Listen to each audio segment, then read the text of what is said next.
Beletrina v živo. Pozdravljeni v novi epizodi Beletrina v živo. Tokrat se bom pogovarjala z oboževalcem in pa dolgoletnim novinarjem, namreč oboževalcem Britney Spears, tako rečeno. Z mano je Nejc Simšič. Živijo. Danes bova spregovorila o knjigi, ki ste jo morda že prebrali, namreč avtobiografiji Britney Spears, Ženska v meni. Zdaj, ko pomisliva malce na ta naslov Ženska v meni, asociacija, na katero prvo pomislim, je morda ravno fraza iz TikToka I'm just a girl.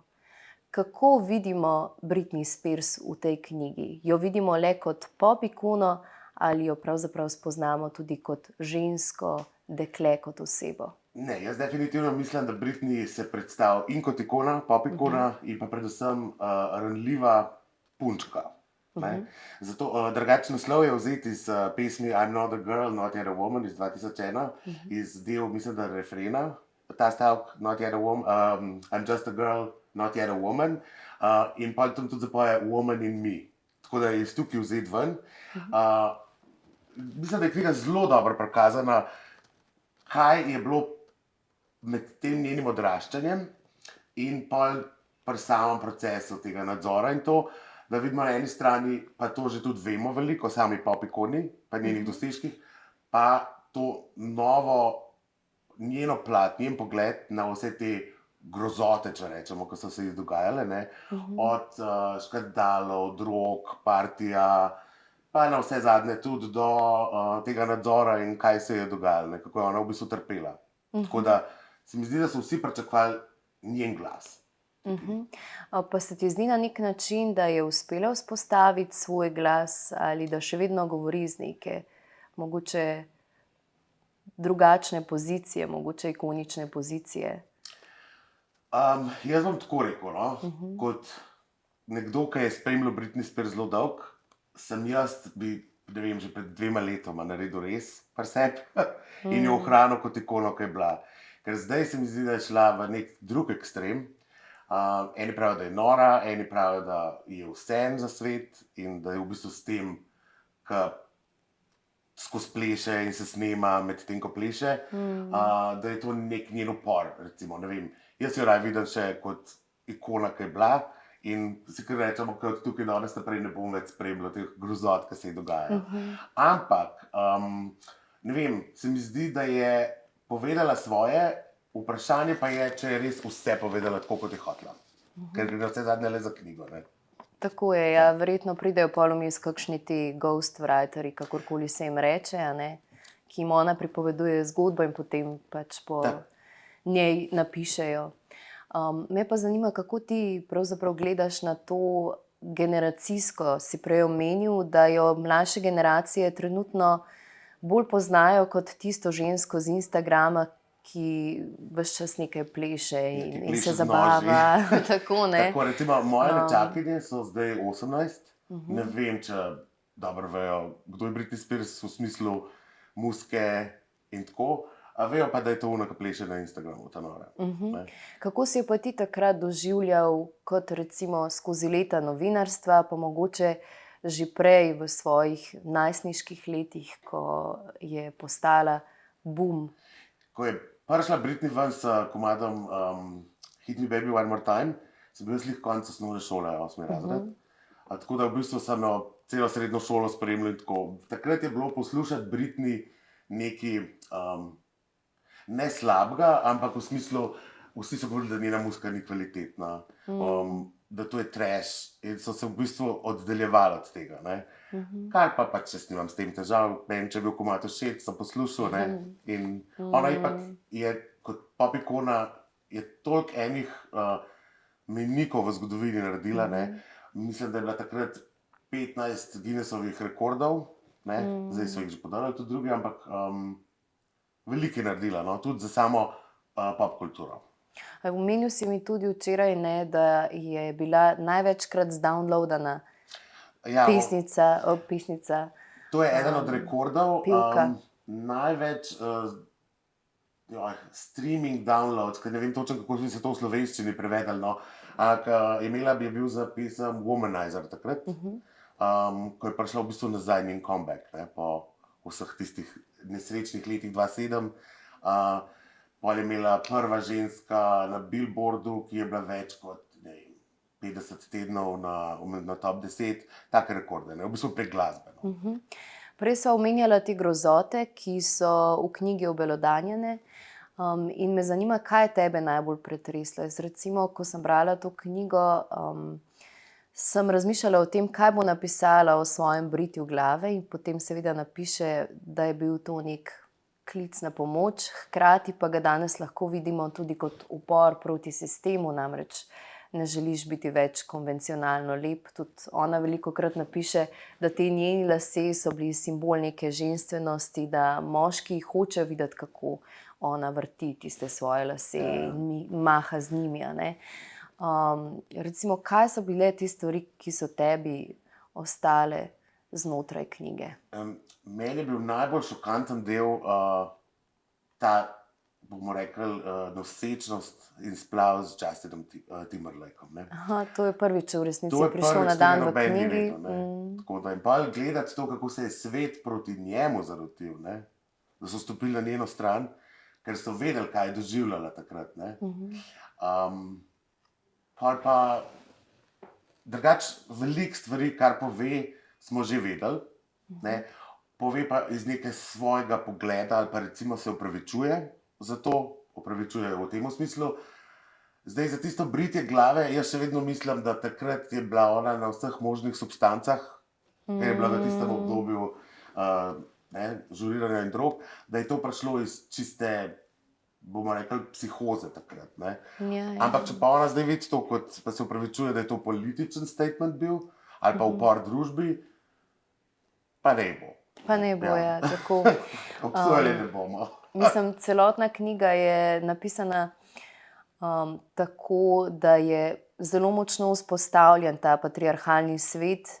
In kar se meni zdelo zanimivo, je to, da piše z nekega vidika feminizma. Jaz sem bila zgolj ženska in pritiski družbe, pritiski, torej mizoginija, ki se je nad njo dogajala, je bila tista, ki jo je na koncu koncev pahnila v to stanje, v katerem ali pa posledice katerega čuti še zdaj. Kako ti recimo gledaš na to Britney kot glas upora žensk?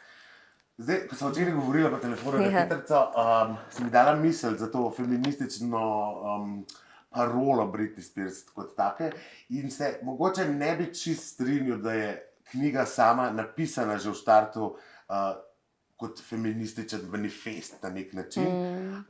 Gre bolj za to Free Britney movement, osvobajanje Britney in osvobajanje ženske v njej, ker ona je bila zdaj 13 let pod tem nadzorom in kakor tudi pove, v bistvu je zdaj iz deklice, ko se je osvobodila, zrasla v žensko. Seveda pa vse to, kar piše v knjigi, pa kar vemo, je pa super podlaga za feministična gibanja, sploh zaradi tega, ker se je v bistvu ona odrešila okoli patriarhalnega nadzora, pa v bistvu govorimo ves čas o teh dvojnih merilih, moškim je dovoljeno vse bilo takrat, ženske pa je bilo takoj preveč, ne. Oni so vedno obsojali za goloto, spolnost, to. Moški so isto delali, pa niso bili obsojeni, ne. Tako da ne vem, lahko se jemlje, mislim pa, da sama knjiga ni bila že v štartu mišljena kot tako. Seveda sem pa pač našel vzporednice na vseh možnih načinih. Ja, na nek način ti omogoča, da jo ocenjuješ, kakorkoli si sam zamišljaš, nekako ti ne da, bi rekla, ti neke perspektive, da je to stvar, za katero bi moral pograbiti, v smislu, kot si ti rekel, ne. Ni to feministični manifest, ampak so neka dejstva, mogoče celo njena resnična zgodba, kaj se je dogajalo, brez obsojanj. In to se mi zdi zelo dobro pri tej knjigi, ne, da imamo pravzaprav kot bralci zares vpogled v dogajanje, ne pa nujno, da nas pač ta knjiga usmerja. Lahko si še vedno mislimo karkoli. In se mi zdi, da ravno to potem, ne vem, vsaj pri meni je vzbudilo en tak občutek, ojoj, to bi se lahko zgodilo komurkoli. Ja, to je res, to je res. To, recimo, Ja. ne. Pa se mi zdi, da tudi ves svet, koliko sem malo spremljal, ko je knjiga prišla ven, se je postavil na njeno stran. Ne? Niso jo obsojali tako, kot so jo prej, vsa leta. Ne? Britney, Ja, to. ja, ja. Ne? Se mi zdi, da so zdaj začutili, kao, ona je tudi nekdo s čustvi Boga, le kaj se je zgodilo. Kar je pa super, da je v bistvu knjiga dosegla to, da ne da se je zasmila drugim, ampak da so jo sprejeli kot človeka z srcem in iz krvi kože. In z napakami v In z končni napakami, fazi. Ja. Veliko se je govorilo tudi o teh medijskih pritiskih in če gremo pogledat par nekih njenih dokumentarcev, vidimo, a ne, kako jo paparaci ves čas lovijo. Tega je bilo takrat res ogromno. Kako si ti morda takrat gledal na to kot novinar? Si kdaj razmišljal o tej medijski pozornosti, o medijskih pritiskih, tudi recimo, če zdaj greva mečka na tvojo biografijo, a ne, si kdaj dobil občutek, da mediji pač skreirajo neko zgodbo in jo... Tako, pri nas takih pritiskov paparazov nikoli ni bilo. Tako da v Ameriki že po dokumentarcih, jaz sem si drugače predstavljal, kako vedeli smo, da je hudo, ampak pol v dokumentarcih, ko vidiš, kako to jo obkoljajo, nič jim ne more, vse lahko delajo, je pa grozno, da boš to vsak dan kamorkoli greš. Ja. Tako da, ne vem, ta del mi je bil kar hud. No? In se mi zdi, da niso toliko mediji njo ustvarjali kot tako, ampak bolj industrija. Ne? Ona je bila ena ta prva generacija teh otroških talentov, ki so bili Mickey Mouse Club, ko so bili še Christina Aguilera, Justin Timberlake in te. Menda so bili oni ustvarjeni prav izbrani tudi s pomočjo te hipnoze, ne vem, kako to točno se reče temu, ampak ta prva generacija teh zvest ustvarjenih s hipnozo, torej s hipnozo dobiš talent, ples, pridnost to. In ko to enkrat uvrsti, se pa vsem tudi malo utrga, po domač povedano. To je bilo kar javno, ampak ni se pa pol več toliko o tem govorili. No. Zdaj, a je to res ali ne, ampak definitivno so bili generacija, ki so bili ustvarjeni za uspeh. Ne.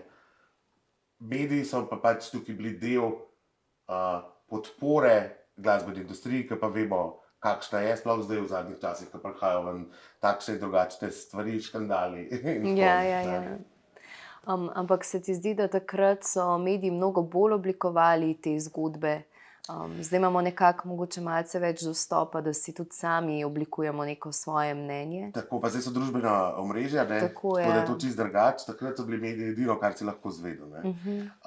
Je pa zanimivo, da recimo o Britney so vedno od začetka slabo pisali. Večina medijev. Zakaj pa misliš, da je padla pod tak vpliv? Zakaj misliš, da so si ravno njo izbrali, ne? Ker tudi ona recimo piše ves čas, da se je trudila in da je bila nekako njena največja želja to, da bi vsem ustrezala, da bi bila najbolj pridna. Ves čas je stremela k temu, zelo rada je delala v studiu, pela in plesala.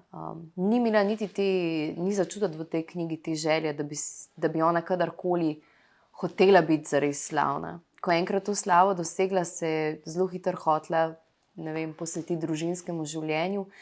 Ampak kaj misliš, zakaj je prišlo do teh razlikovanj oziroma do tega padca? Imamo tukaj ta American Sweetheart in kar naenkrat pogledajo, ne vem. Jaz mislim, da je bilo to vse ustvarjeno iz strani industrije, da so bili skozi na ekstremih. Pridna punčka, poredna punčka. Seksi bolj idol otrok, najstnikov. Pa njo so tudi pljuvali za vse njene modne izbire, stylinge, to je bilo vsakeč bolj katastrofalno. Je pa s tem tudi dobila, bomo rekli, kultne momente. Vsi se spomnimo, recimo, če se sam tega dotakneva, tiste jeans obleke, ki sta z Justinom Timberlakeom prišla. Absolutno, to je bila njena ideja. Grozno je izgledala, ampak dosti se je zapisalo v zgodovino. Tako da veliko je bilo teh momentov, za katere jaz mislim, da so bili skreirani načrtno. Ne? Njo so predstavljali, vrgli v svet kot pridno punčko, uspešno, talentirano in gor dol. Namenoma so ji pa po mojem pušali zato, da bi ustvarili dobiček. A ne? Ker vse vemo, tisto, kar je prepovedan, pa tisto, kar je slabo, je večje zanimanje za to. Ja. Se ona veliko piše tudi v svoji družini in o tem, ne, kako je bilo živeti v tem času, ko je oče postal njen skrbnik, ker je bilo že 30 minut vožnje v avtu zanjo popolna osvoboditev iz tega popolnega nadzora, ne, kjer ni smela ničesar, ves čas so jo pregledovali kri, k njej hodili različni psihiatri, in to je delala samo zato, da bi nekako obdržala ta svoja otroka, da bi jo lahko videla, tudi ko so jo pošiljali na psihiatrična zdravljenja, ki so bila brutalna. Ona namreč razkriva tudi v tej knjigi, koliko enih različnih zdravil je dobila, od antidepresivov do pomirjeval in tako naprej. Ne vem, me zanima, kako ti gledaš na to, recimo kot zdaj post festum, to je zgodba te ženske, ki jo cel svet pozna. Misliš, da se bo svet, da se spreminja? Definitivno. Ta pogled nazaj, ne? Definitivno, mislim, to, kar je ona ni mogla niti kave kupiti, ne? Brez dovoljenja očeta ali pa iti v, ne vem, trgovino. Ni smela nič, nobenega koraka ni smela narediti. Oče je pa vmes postal pokvarjen zaradi denarja. V želji za denar in so njo videli v bistvu samo kot produkt, ne? Preko trupel do zvest, recimo, ne? Do dobička. Upam, da se bo kaj spremenjalo. Meni je bilo takrat zanimivo, ko je bilo sojenje, ne? Ko je bila odločitev sodnika, a bo lahko šla na svoje, ali bo še vedno pod očetov, ker je bilo tako očitno, kaj delajo, ampak se niso dali premikati. Pa je imela ona takrat telefonski klic na sodišče, pričanje, in smo prvič videli Britney Spears kot z drugim glasom, odločno, ranjeno žensko, in takrat se mi zdi, da se je tudi obrnilo to, da so ji pa tudi dali svobodo. Zdaj, a je bilo to dobro, da je zdaj svobodna? Vprašanje je. Ker to, kar je zdaj, ne vem, kam bo to peljalo. Nihče ne ve, Nihče ne tako ve. je. Mogoče še kakšna zaključna misel, zakaj je pomembno, da preberemo to knjigo, tudi če nismo oboževalci Britney Spears? Zato, da vidimo, kako so še največje zvezde, še najbolj nedotakljivi tudi iz mesa in krvi. In da v resnici imamo vsi čustva, ne glede na to, koliko močen si, pa da se lahko iz vsake slabe stvari vedno vzdvigaš nad, da bo boljš. Nekaj tako. Nekaj Recimo, takega. ja. Tako tudi vas vabimo, da v knjigarnah Beletrine poiščete tole knjigo z naslovom Britney Spears, Ženska v meni. Midva sva zaključila s pogovorom, sedaj pa si bova privoščila še en It's Britney, bitch. Hvala za pogovor, Nec. Hvala lepa. Beletrina v živo.